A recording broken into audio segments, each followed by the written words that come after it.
Civil code के लिए dictation संख्या 34, स्पीड 80 शब्द प्रति मिनट। Ready, start.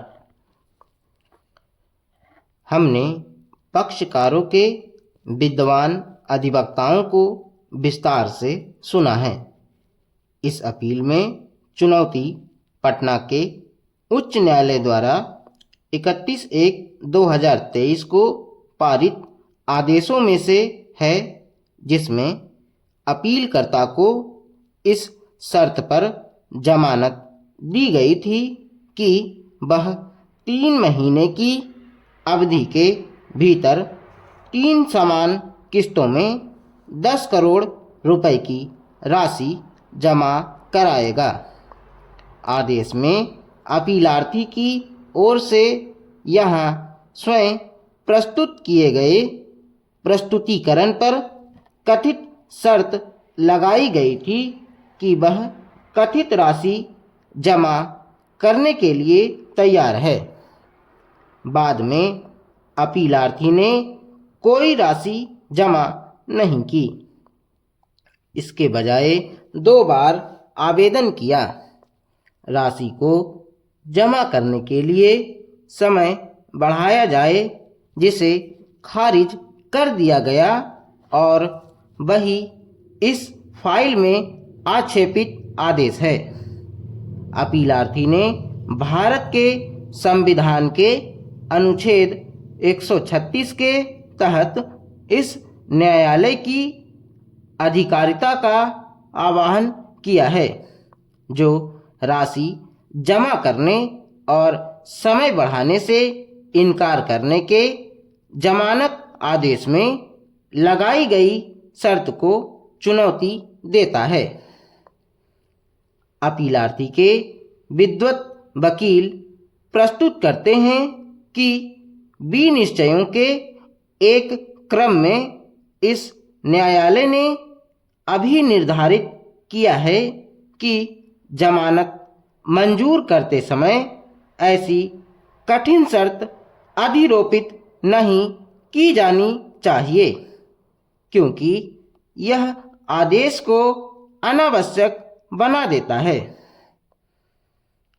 बिहार राज्य की ओर से पेश हुए विद्वत वकील ने जोरदार तर्क दिया कि न्यायालय द्वारा शर्त नहीं लगाई गई है, बल्कि यह आदेश अपीलार्थी के विद्वान वकील द्वारा स्वयं उच्च न्यायालय के समक्ष दी गई रियायत पर पारित किया गया है कि वह कथित राशि जमा करने के लिए तैयार और इच्छुक है।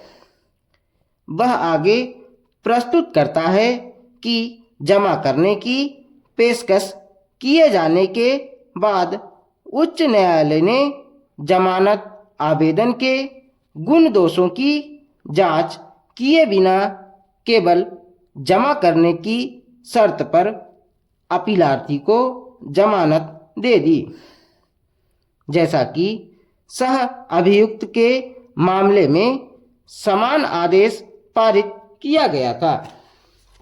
तथ्यों और परिस्थितियों और अपीलार्थी के विद्वान अधिवक्ता द्वारा दिए गए तर्क पर विचार करने के बाद हम पाते हैं कि अपीलार्थी के मामले पर गुण दोष के आधार पर कोई विचार नहीं किया गया है।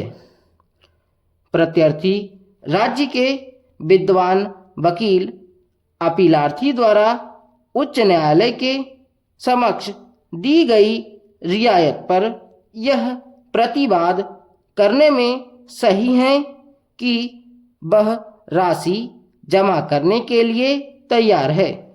जमानत मंजूर की गई थी।